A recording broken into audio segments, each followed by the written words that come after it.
નમસ્કાર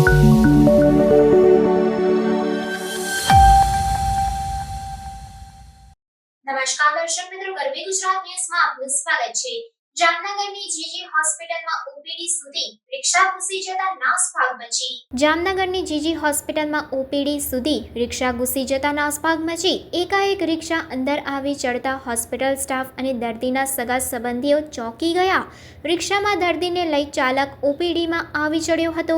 security guard દ્વારા રિક્ષાને અટકાવવામાં આવતા હાથાપાઈ થઈ હતી।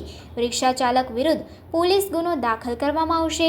સિક્યુરિટી ગાર્ડ દ્વારા ફરજમાં બેદરકારી સામે આવશે તો તેની સામે પણ પગલાં લેવામાં આવશે। કાર્યભાર સંભાળું છું, પણ ગઈકાલે રાત્રે 1 ને 11 વાગે ડિઝાસ્ટર મેનેજમેન્ટમાંથી એમના ચેરમેન શ્રી ભાર્ગવભાઈ ઠાકરનો મેસેજ મળતા તપાસ કરતાં જણાયું કે જે રિક્ષા છે પેશન્ટ્સને આવીને અંદર લઈને આવતી હતી એ રિક્ષા ચાલક કદાચ પીધેલી હાલતમાં હતા અને એ સમયે સિક્યુરિટી ગાર્ડે એમને રોકવાનો પણ પ્રયત્ન કર્યો અને થોડી હાથાપાઈ પણ થઈ હતી અને તેમ છતાં સિક્યુરિટી ગાર્ડને દર્દીના હિતમાં અને દર્દીના સગાઓના હિતમાં જે તે સમયે નિર્ણય લેવો પડેલો અને એ સમયે પોલીસ ડિપાર્ટમેન્ટને એ જાણ કરી શકેલ નહોતા।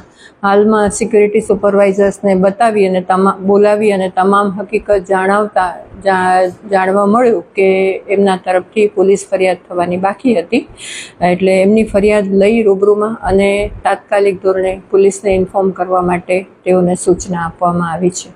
સિક્યુરિટી ગાર્ડ તેઓની ફરજ બજાવતા ઘણી વખત ફરજો ચૂકી જાય છે। આવા સંજોગોમાં જે તે એજન્સીને પણ તાત્કાલિક જાણ કરવામાં આવી છે અને જે સિક્યુરિટી ગાર્ડ પોતાની ફરજ સમયસર બજાવી ન શકે તેના માટે એક સિસ્ટમ ડેવલપ કરવામાં આવી છે। તેમને મેમો આપવામાં આવે છે, તેમને લીવ વિધાઉટ પે કરવામાં આવે છે અને જો આ ટાઈપની મલ્ટિપલ ફરિયાદ તેમના માટે મળે તો તેમને નોકરીમાંથી દૂર કરવા સુધીની અમારી તૈયારી હોય છે।